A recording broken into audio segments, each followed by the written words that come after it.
ஒருத்தர் இந்த புறம் உட்காந்தாரு. போய் கேட்டேன், அம்மா என்னென்ன இப்படி சோகமாக உட்காந்துருக்கீங்க அப்படின்னு கேட்டேன். அதை ஏன் தம்பி கேட்குற, 150 ரூபா போச்சு, 150 ரூபா போச்சு, கஷ்டப்பட்டு உழைச்ச காசு 150 ரூபா போச்சு, 150 ரூபா போச்சுன்னாரு. சரி என்ன எங்கேயும் விட்டுட்டீங்களா, இல்லை பையில் வச்சு விட்டுட்டீங்களா, இல்லை வரும்போது விழுந்துருச்சா, இல்லை ஃபோன் எடுக்கும்போது காசே விழுந்துருச்சா, எப்படி போச்சுங்க அப்படின்னு.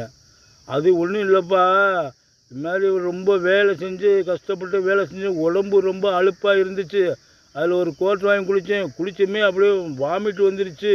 அது அந்த அந்த இது 150 ரூபா அது பூரா வாமிட் வந்து வேஸ்ட்டாக போச்சு தம்பி அப்படின்னாரு. ஐயோ, அப்படின்னா நீங்கள் போய் டாக்டரை பாருங்கள், இல்லைன்னா மாத்திரை வாமிட் வராமல் இருக்கிறதுக்கு ஏதாவது மாத்திரையை வாங்கி முழுங்குங்க, அப்போ தான் நல்லா இருக்கும்.